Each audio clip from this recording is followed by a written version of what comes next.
अकाल मृत्यु वो मरे जो काम करे चंडाल का, काल भी उसका क्या बिगाड़े जो भक्त हो महाकाल का। हर हर महादेव। क्या हुआ जब शिव के पुजारी को बचाने स्वयं शेषनाग चले आए? फिर जो हुआ गांव वाले उसको देखकर हैरान रह गए। नमस्कार दोस्तों, हमारे YouTube चैनल ज्योतिष बेस्ट उपाय में आपका स्वागत है। दोस्तों, आज हम आपको महादेव भगवान शिव के एक ऐसे चमत्कार की सच्ची घटना सुनाने जा रहे हैं जिसे देखकर आपके होश उड़ जाएंगे। हम बात कर रहे हैं झारखंड के छोटे से गांव में जीतपुर के रहने वाले मोहनदास पंडित जी की, जिन्होंने हमें बताया कि कैसे एक शेषनाग ने उनकी जान बचाई। तो आइए दोस्तों जानते हैं आखिर कैसे स्वयं शेषनाग ने पंडित जी की जान बचाई। लेकिन उससे पहले अगर आपके जीवन में कोई समस्या आ रही है, अगर आपके घर में कोई परेशानी चल रही है, या आपको धन से संबंधित परेशानी है, या विवाह में अड़चने आ रही हैं, रुकावट आ रही है, तो आप अभी गूगल प्ले स्टोर पर जाएं और नक्षत्र ऐप डाउनलोड करें, क्योंकि इस ऐप के जरिए आप अपनी राशि जाने माने एस्ट्रोलॉजर्स को दिखवा सकते हैं और आपको समस्याओं का समाधान भी मिल जाएगा। तो अभी डाउनलोड करें नक्षत्र ऐप। दोस्तों, मोहनदास पंडित जी बताते हैं कि वो रोज सुबह भोलेनाथ जी को जल अर्पित करते थे, उसके बाद कुछ खा पी लेते थे। इसी गांव में एक शिव मंदिर भी है जो इस गांव के लिए किसी वरदान से कम नहीं है, और इस मंदिर की पूजा जीतपुर के रहने वाले पंडित जी बहुत श्रद्धा से करते थे। मोहनदास जी पंडित जी बताते हैं कि एक गांव की सीमा को छूते हुए जमुना नदी निकलती है और नदी और रास्ते को जोड़ने के लिए बंबू का एक पुल बनाया गया है। उसी पुल के सहारे लोग नदी पार करते थे। नदी के उस पार एक नीम का पेड़ था। जब वो नहाने नदी में जा रहे थे तब उन्होंने देखा कि उस पेड़ से दूध पानी की तरह निकल रहा है। तो वो ये देख के हैरान रह गए। उन्होंने सोचा कि अचानक से इतना दूध इस पेड़ से कैसे निकलने लगा।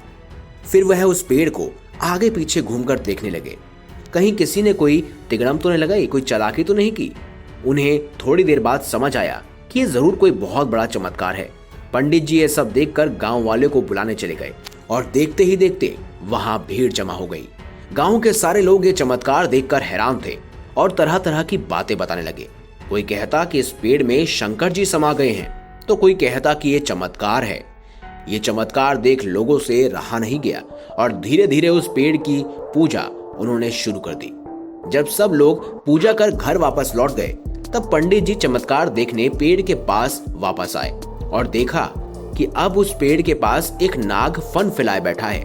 पंडित जी को उस समय लगा जरूर यह सांप दूध पीने इस पेड़ के पास आया है, और उसे बिना नुकसान पहुंचाए ही पंडित जी वहां से निकलते हैं। उसके तुरंत बाद नाग उनके आगे आकर खड़ा हो जाता है और जोर जोर से फुंकार मार रहा होता है। पंडित जी यह देखकर पूरी तरह से घबरा जाते हैं और पीछे भाग खड़े होते हैं। लेकिन कुछ ही देर बाद वो देखते हैं कि बंबू का बना पुल जो नदी और रास्ते को जोड़ता है वह टूटकर नदी में गिर जाता है। पंडित जी देखकर आश्चर्यचकित हो जाते हैं और मन ही मन सोचते हैं, अगर ये सांप मेरे रास्ते को नहीं रोकता तो आज मैं पुल के साथ नदी में गिर जाता।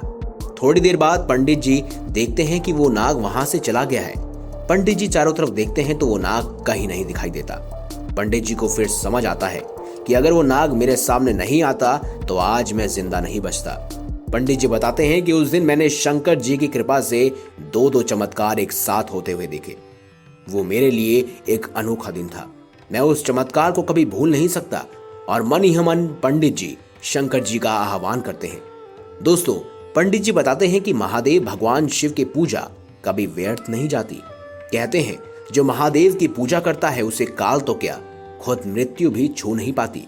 इसीलिए तो कहते हैं काल भी उसका क्या बिगाड़े जो भक्त हो महाकाल का। अर्थात जो महादेव की पूजा करता है, जो महादेव का भक्त है, उसे काल भी भयभीत नहीं कर पाता। तो इसी के साथ वीडियो खत्म करते हैं। अगर आपको वीडियो अच्छी लगी है तो इसे लाइक करें, हमारे चैनल को सब्सक्राइब करें और ज्यादा से ज्यादा शेयर करें। साथ ही कमेंट बॉक्स में हर हर महादेव अवश्य लिखें। धन्यवाद।